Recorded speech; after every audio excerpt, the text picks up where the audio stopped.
जय राम जी की। श्री वाल्मीकि रामायण किष्किंधा कांड 62वां सर्ग। निशाकर मुनि का संपाति को सांत्वना देते हुए उन्हें भावी श्री रामचंद्र जी के कार्य में सहायता देने के लिए जीवित रहने का आदेश देना। वानरों, उन मुनि श्रेष्ठ से ऐसा कहकर मैं बहुत दुखी हो विलाप करने लगा।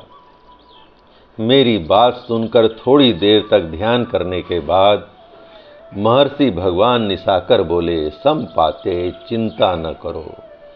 तुम्हारे छोटे और बड़े दोनों तरह के पंख फिर नए निकल आएंगे, आंखें भी ठीक हो जाएंगी तथा खोई हुई प्राण शक्ति, बल और पराक्रम सब लौट आएगा। मैंने पुराण में आगे होने वाले अनेक बड़े बड़े कार्यों की बात सुनी है। सुनकर तपस्या के द्वारा भी मैंने उन सब बातों को प्रत्यक्ष किया और जाना है। इक्ष्वाकु वंश की कीर्ति बढ़ाने वाले कोई दशरथ नाम से प्रसिद्ध राजा होंगे। उनके एक महातेजस्वी पुत्र होंगे जिनका नाम श्री राम होगा। सत्य पराक्रमी श्री रामचंद्र जी अपनी पत्नी सीता और भाई लक्ष्मण के साथ वन में जाएंगे। इसके लिए उन्हें पिता की ओर से आज्ञा प्राप्त होगी। वनवास काल में जन स्थान में रहते समय उनकी पत्नी सीता को राक्षसों का राजा रावण नामक एक असुर हर ले जाएगा। वह देवताओं और दानवों के लिए भी अवध्य होगा। मिथिलेश कुमारी सीता बड़ी ही यशस्विनी और सौभाग्यवती होगी।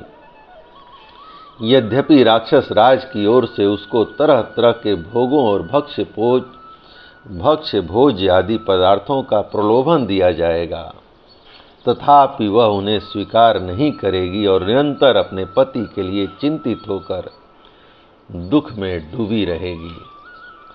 सीता राक्षस का अन्न नहीं ग्रहण कर सकती। यह मालूम होने पर देवराज इंद्र उसके लिए अमृत के समान खीर, जो देवताओं को भी दुर्लभ है, निवेदन करेंगे। उस अन्न को इंद्र का दिया हुआ जानकर जानकी उसे स्वीकार कर लेंगी और सबसे पहले उनमें से अग्रभाग निकालकर श्री रामचंद्र जी के उद्देश्य से पृथ्वी पर रखकर अर्पण करेंगी। उस समय वह इस प्रकार कहेंगी, मेरे पति भगवान श्री राम तथा देवर लक्ष्मण यदि जीवित हों अथवा देव भाव को प्राप्त हो गए हों, यह अन्न उनके लिए समर्पित है। संपाते, रघुनाथ जी के भेजे हुए उनके दूत वानर यहाँ सीता का पता लगाते हुए आएंगे। उन्हें तुम श्री राम की महारानी सीता का पता बताना। यहाँ से किसी तरह कभी दूसरी जगह न जाना। ऐसी दशा में तुम जाओगी तो भी कहाँ। देश और काल की प्रतीक्षा करो, तुम्हें फिर नए पंख प्राप्त हो जाएंगे। यद्यपि मैं आज ही तुम्हें पंख युक्त कर सकता हूँ, फिर भी इसलिए ऐसा नहीं करता कि यहाँ रहने पर तुम संसार के लिए हितकर कार्य कर सकोगे। तुम भी उन दोनों राजकुमारों के कार्य में सहायता करना। वह कार्य केवल उन्हीं का नहीं, समस्त ब्राह्मणों, गुरुजनों, मुनियों और देवराज इंद्र का भी है। यद्यपि मैं भी उन दोनों भाइयों का दर्शन करना चाहता हूँ, परंतु अधिक काल तक उन प्राणों को धारण करने की इच्छा नहीं है। अतः वह समय आने से पहले ही मैं प्राणों को त्याग दूंगा, ऐसा उन तत्वदर्शी महर्षि ने मुझसे कहा था।